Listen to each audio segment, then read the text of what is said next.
Hi again, coaches. This whiteboard segment has to do with the actual games that are played on Saturday, which are really the fun part of the week. And we just want to give you a few things with regard to pregame, the protocol, and the postgame. Just some guidelines of what you might want to do in terms of when you come in the gym, getting your team organized, what to do during the game, and having a little postgame meeting. Just a couple bullet points here to review. For your pregame, what we like to do is when your team comes in the gym is really have them stay together, and if they get there early, which as coaches you should do too, if they get there a little bit early, make sure they stay out of the way of the game that's in progress. There's nothing worse than having players that are trickling in the gym.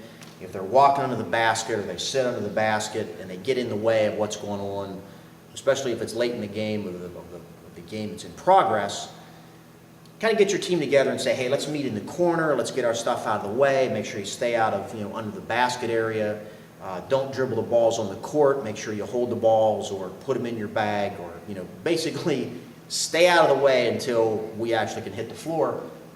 The reason I put girls in parentheses is we'd like to have, if you have a girls team when you get in the gym, is to go through the ACL exercises that Dr. Medvecki has, I believe, on the YouTube site here.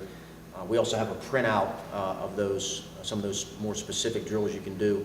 Again, this might be a 3 or 4 minute segment that you do right before the girls' game, but it's something that you're already doing before practice. It's good that when they come in the gym is to keep them in the mode of doing those exercises before games, before practices, no matter what they're doing, to get them protected. And that's what we really want to do with the whole ACL prevention idea. So try to follow that sort of protocol before games, even if it's for 3 or 4 minutes, and then go into your warm-ups. So the protocol for basically follows under pregame also is you can do layups, you can do some shooting drills. You're probably not going to have a lot of time to do an extended warm-up or have a bunch of drills that you do before games start. You're usually going to be on the floor for a few minutes and then we're going to get started. As that is the case, when you walk in the gym, make sure you have your scorebook ready, your substitution pattern ready, make sure you know which bench is yours. I mean, these are all things that may be sort of no-brainers, but you don't ever want to be either in a hurry before games or not have things filled out.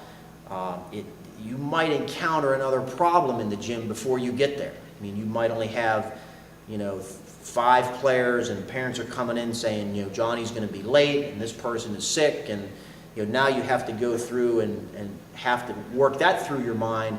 Meanwhile, it's 30 seconds before the game and the referee is saying, okay, let's go. Make sure you have things organized before you get there. Your substitution pattern, which we'll go through on another video, but again, this is just kind of a bullet point to get you ready for games, as that's very important. You're going to play 8 quarters, usually 5 minutes. Those 5 minutes go pretty fast. As your players are playing and as there are substitutions and things start getting stressful and there's high energy, make sure you're toning things down. You can be positive and be excited and cheer your team on and do all those good things we do as coaches, but also be cognizant of the people that are on the bench. And sometimes that's when you can do your best teaching, where you can sit down beside someone who's actually out of the game and say, okay, now when you go back in, we'd like to have you move a little more on offense, or play better defense, look to be on weak side, help a little more, get away from your man, those kind of things. So don't ignore the people who are sitting there, as that might be a valuable teaching moment, especially if you have an assistant coach. Talk about those things beforehand. Talk about those things before the game, where you can address some issues with the players that are here and also with the players that are playing. Timeouts. Use your timeouts wisely. Check with your league commissioner to see how many timeouts you have during the course of the game. Try not to call strategic timeouts, especially at the end of games. So after you score, you don't want to call timeout because you can't really press. You can't set up a press. Just let the game flow. Unless you might call a timeout for an injury. You might call a timeout. If a team runs off 6 or 7 buckets in a row and you want to calm things down, that's fine. That's not really a strategic timeout as much as it is maybe getting guys or girls reorganized, and that's fine too. My point was, calling timeouts, saving them all till the last quarter, so that, when you score, you call timeout, or you make a free throw, you call timeout. That's usually to set up a press, and there's no pressing in GBL, so that really doesn't make sense to do that. You can set your defense because you're going to play half-court defense anyway. Post-game, always address your team at the end of the game. Get them together, and even just to say, practices this week on Thursday at 8 o'clock. Great job, good hustle. Point out some things in the game. It doesn't have to be for 10 minutes, and you don't have to go over every possession, obviously, because they want to get out of there, they want to go have their yogurt or their milkshake or whatever it is.